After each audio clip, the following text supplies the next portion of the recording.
Es fascinante, ¿verdad? Pensar que hemos construido estas infraestructuras en la nube que son capaces de soportar, bueno, civilizaciones digitales enteras y sin embargo todo se puede paralizar por el pánico a estropear los datos de producción. Es como si tuviéramos la biblioteca de Alejandría metida en un portátil y nuestro mayor terror fuera derramar el café encima. A veces parece que tratamos los datos como si fueran la receta original e irreemplazable de la abuela, esa que está escrita en una servilleta a punto de desintegrarse. Pero resulta que alguien, en un alarde de sensatez, inventó una especie de fotocopiadora mágica para evitar estos dramas. Hola, bienvenidos a una nueva exploración. Hoy nos vamos a adentrar en un territorio que, lo admito, a veces me hace sentir como una viajera accidental, de esas que intentan montar un mueble de diseño con las instrucciones en un idioma que apenas balbucea. Hablaremos de la clonación de volúmenes con CSI en Kubernetes. Una frase que, la verdad, suena a conjuro arcano, pero que en el fondo es una forma asombrosamente ingeniosa de duplicar datos de forma segura y sobre todo rapidísima. Para guiarnos nos vamos a basar en un artículo muy claro y muy competente del blog nivelepsilon.com que nos va a servir de mapa en este paraje a veces un poco desconcertante. Y aunque el camino pueda parecer lleno de jerga y conceptos abstractos, la promesa es que, al final de esta conversación, la idea de clonar datos en Kubernetes va a parecer tan lógica y necesaria como hacer una copia de seguridad de las fotos de las vacaciones. La misión no es solo entender el cómo, sino desentrañar el por qué esto representa un cambio de paradigma tan significativo en el día a día. De acuerdo, pues vamos a desgranarlo. Empecemos por el problema universal, ese miedo casi cerval a tocar lo que funciona. El artículo usa la analogía del cuaderno de recetas, y es que me parece perfecta. Todos hemos querido probar una variación de un plato, ¿no? Quizá con un poco más de picante, un ingrediente nuevo. Pero el miedo a arruinar el original, esa receta que ha pasado de generación en generación, pues nos frena. En el mundo del software, este miedo no es 1000 veces mayor, es 1.000.000 de veces mayor. Y además viene con alertas rojas en un monitor a las 3 de la mañana. Exacto. Y ahí es precisamente donde entra la clonación. Justo. Y para entender cómo funciona esa fotocopiadora mágica, primero tenemos que hablar de su enchufe, por así decirlo. Y eso es el CSI, el Container Storage Interface. Lo fascinante aquí es que antes de CSI, conectar un tipo de almacenamiento a Kubernetes será como viajar por el mundo con un solo tipo de clavija, un caos. Un caos de adaptadores, incompatibilidades y frustración. Mucha frustración. CSI actúa como un adaptador universal, estandariza la comunicación y permite que cualquier proveedor de almacenamiento, sea cual sea su tecnología, hable el mismo idioma que Kubernetes. Es el esperanto del almacenamiento en la nube. A ver, la imagen del adaptador universal es muy útil, de verdad, pero me pregunto si no simplifica en exceso el problema. ¿En qué sentido? Porque aunque la clavija sea la misma gracias a CSI, la electricidad que pasa por ella, o sea, la calidad del servicio, la latencia, las funcionalidades específicas de cada proveedor, eso sigue siendo muy diferente, ¿no es así? Supongo que el estándar te permite enchufar, pero no garantiza que todos los electrodomésticos funcionen a la misma velocidad. Es una observación excelente y absolutamente correcta. Tienes toda la razón. CSI estandariza la interfaz de control. Crear, borrar, adjuntar volúmenes. Pero el rendimiento y las capacidades avanzadas, claro, siguen dependiendo del proveedor de almacenamiento que hay detrás. Un proveedor podría ofrecer una clonación casi instantánea, mientras que otro podría tardar más o simplemente ni siquiera ofrecerla. El estándar define el qué, pero el cómo de bien lo sigue definiendo el driver específico. Pero precisamente esa es la belleza. Te permite acceder a esas funcionalidades avanzadas, como la clonación, de una manera homogénea. Entendido. Y ese adaptador se conecta a los volúmenes. A veces pensamos en las aplicaciones como entes etéreos que flotan por ahí, en la nube, pero la mayoría de las que importan necesitan recordar cosas. Una aplicación sin estado es sencilla, es como una calculadora, pero una base de datos, un blog, el carrito de la compra de una tienda online, todas son con estado. Necesitan memoria. Exacto. El volumen es esa memoria persistente. Si se pierde, es como una amnesia digital completa para la aplicación. Por eso, la clonación es en esencia una póliza de seguros para esa memoria. Es una póliza de seguro, sí, pero una muy particular. Y aquí es importante aclarar las diferencias clave con otros conceptos que pueden sonar parecidos. Tenemos el backup, el snapshot y la clonación. Un backup es lento, es la copia de seguridad tradicional. Es como guardar una copia de tus archivos en un disco duro externo y meterlo en un cajón. Es seguro, pero recuperarlo lleva su tiempo. Claro. Un snapshot es más rápido. Es como una foto fija, un punto de restauración en el tiempo. Pero ojo, a menudo es de solo lectura. No puedes trabajar directamente sobre él. Y luego está la clonación. Y luego está la clonación. Esto es diferente. Es una réplica exacta, y esta es la palabra clave, escribible, que está disponible casi al instante. La metáfora del artículo es perfecta. Es como duplicar una llave, no solo sacarle una foto. La copia funciona exactamente igual que la original desde el primer segundo. Aquí es donde se pone realmente interesante. Con esa llave duplicada en la mano, podemos empezar una expedición por los usos prácticos. Imaginemos que son paradas en un viaje por este nuevo territorio de tranquilidad. La primera parada podría ser el laboratorio del científico loco o, para ser más profesionales, el entorno de pruebas.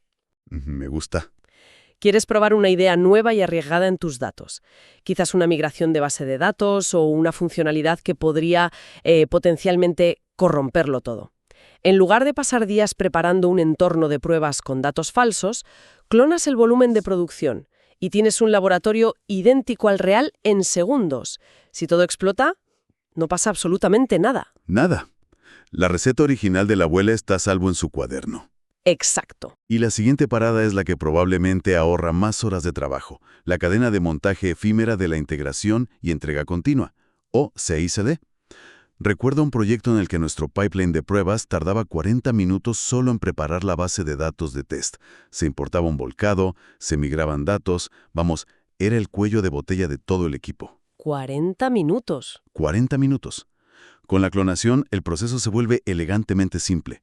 Clonas el volumen de producción, el pipeline ejecuta las pruebas sobre esa copia con datos reales y frescos, y cuando termina, simplemente tira la copia a la basura. ¿Y ya está? Ya está.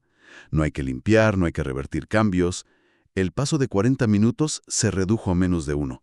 No es una mejora incremental, es un cambio que transforma por completo la forma de trabajar. Y hay una tercera parada que a mí me parece crucial, aunque a menudo se nos olvida. El simulacro de incendios o las pruebas de recuperación ante desastres. Todos tenemos copias de seguridad, o eso esperamos, pero ¿alguien está realmente seguro de que funcionan? La única forma de saberlo es restaurándolas. Claro, y ahí está el peligro. Exacto. Restaurar un backup directamente sobre el sistema de producción es como hacer un simulacro de incendios con fuego real. Es arriesgadísimo. La solución es mucho más tranquila. Clonas el volumen del backup y juegas con esa copia. Intentas restaurarla en un entorno aislado, verificas que los datos están intactos, te aseguras de que todo funcionaría en un caso real, y todo esto mientras el backup original permanece intacto y seguro. Entiendo la lógica, es brillante. Pero esto me genera una duda sobre la seguridad. Si empezamos a clonar volúmenes que contienen datos sensibles de producción o de backups, ¿no estamos multiplicando la superficie de ataque? Cada clon es una nueva copia de información que podría ser confidencial. ¿Cómo se gestiona el control de acceso a estos clones para que no se conviertan en un agujero de seguridad? Sobre todo si son para entornos de desarrollo que, suelen ser menos restrictivos. Esa es, posiblemente, la pregunta más importante que hay que hacerse. La tecnología te da el poder de clonar, pero la gobernanza de esos clones es responsabilidad del equipo. La respuesta tiene varias capas. Primero, los clones viven, por norma, en el mismo namespace que el original, por lo que heredan sus políticas de acceso a nivel de Kubernetes. Vale. Segundo, es crucial tener políticas de ciclo de vida para estos clones. No pueden ser eternos. Se crean para una tarea específica, una prueba de CI, un test de recuperación, y deben ser destruidos automáticamente al finalizar. La automatización aquí es la clave. Y tercero, para datos muy sensibles, se suelen emplear técnicas de enmascaramiento o anonimización. Se clona el volumen y, como primer paso automatizado, se ejecuta un proceso que ofusca los datos personales antes de que los desarrolladores accedan a él. Ah, entiendo. La clonación es una herramienta, no una extensión de las buenas prácticas de seguridad. Comprendido. Es como si la fotocopiadora mágica viniera con un manual de instrucciones de seguridad muy, muy estricto.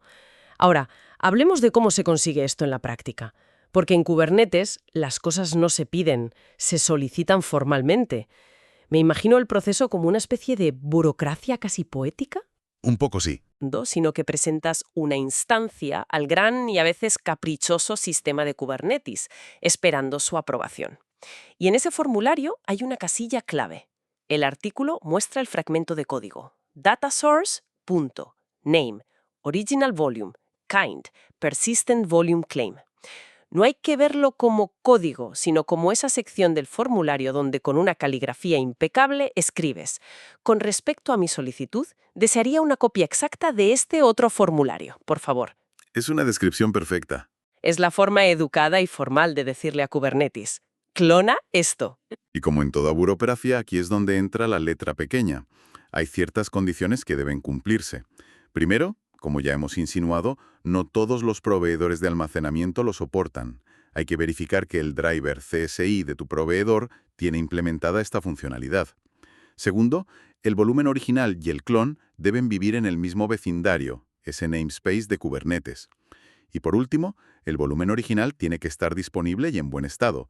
No se puede fotocopiar una página rota. Claro, y es importante saber quiénes son los que sí juegan en esta liga. El artículo menciona a los grandes: AWS con sus volúmenes EBS, Google con Persistent Disk, Azure Disk y también soluciones de código abierto como OpenEBS. Pero la recomendación es clara: siempre hay que leer el manual de instrucciones, como harías con una cafetera nueva y sofisticada, para asegurarte de que conoces sus particularidades. Pero me queda una duda más técnica. ¿Cómo es posible que sea casi instantáneo? Crear una copia completa de, digamos, 1 TB de datos debería llevar horas. ¿Dónde está el truco? Aquí es donde la ingeniería se vuelve realmente elegante. La mayoría de los proveedores no realizan una copia física completa de los datos en el momento de la clonación. Utilizan una tecnología llamada Copy on Write. Copy on write. Imagínalo así. Cuando clonas el volumen, en realidad no estás duplicando nada. Simplemente creas un nuevo puntero que apunta a los mismos bloques de datos que el volumen original. Ah. Por eso es casi instantáneo. Y al principio, el clon no ocupa espacio adicional. Es increíblemente eficiente. La copia real solo ocurre cuando empiezas a modificar el clon. Si cambias un bloque de datos en el volumen clonado, solo entonces el sistema copia ese bloque específico y lo guarda en una nueva ubicación para el clon, dejando el original intacto. Ah, o sea que solo pagas, en términos de espacio y tiempo, por las diferencias. Eso tiene mucho sentido. Pero, ¿cuál es la contrapartida? En tecnología nunca hay magia, solo ingeniería inteligente con sus propios límites. ¿Afecta esto al rendimiento? Exactamente. La contrapartida existe, claro. Si realizas escrituras masivas en el clon o en el original, la infraestructura de almacenamiento tiene que hacer un trabajo extra para gestionar qué bloques pertenecen a quién y realizar esas copias bajo demanda.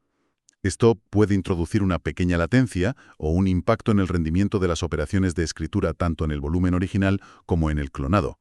Normalmente es insignificante, pero en sistemas de muy alto rendimiento es un factor a tener en cuenta. Entiendo. Y lo mismo ocurre con el coste. Es barato al principio, pero si modificas el 100% del clon, acabarás pagando por 2 volúmenes completos. Hay que entender esta dinámica para usarlo de forma inteligente. Es un momento para detenerse y asombrarse un poco, porque esta idea, que en el fondo es tan simple como hacer una copia, se convierte en una herramienta increíblemente poderosa para la velocidad y la seguridad en entornos que son, por definición, complejos y frágiles. Es una de esas soluciones elegantes que te hacen pensar: ¿cómo vivíamos sin esto? Y la respuesta probablemente es: con mucho más pánico y sudores fríos, al menos en mi caso, pasando noches en vela por una migración que ahora se podría probar en 10 minutos. Bueno, recapitulando con cierto alivio nuestra expedición, creo que la gran revelación no es la tecnología en sí, sino el cambio de mentalidad que permite. Hemos pasado de tratar los datos de producción como un objeto de museo intocable detrás de un cristal y con alarmas, a verlos como una plantilla que podemos usar, modificar y desechar a voluntad. Totalmente. La verdadera innovación es la capacidad de ser imprudentes de forma segura. Totalmente. Y eso nos lleva a una ironía final. Creamos herramientas increíblemente sofisticadas, como la clonación de volúmenes, para protegernos de nuestros propios errores. Lo cual, irónicamente, nos da la confianza para cometer errores nuevos y mucho más interesantes mañana. Y ese es el pensamiento provocador para quien nos escucha. Ahora que podemos duplicar nuestros datos sin miedo, sin riesgo a romper la receta original, ¿cuál es el primer experimento demasiado arriesgado que nos atreveríamos a hacer? Fantástica pregunta. ¿Y si después de mis divagaciones y metáforas domésticas alguien quiere los detalles técnicos, los comandos exactos y la explicación rigurosa sin el filtro de mi asombro? El artículo original es su destino. El enlace está en la descripción. No dejen de visitar nivelepsilon.com para encontrar el texto completo y mucho más. Hasta la próxima exploración.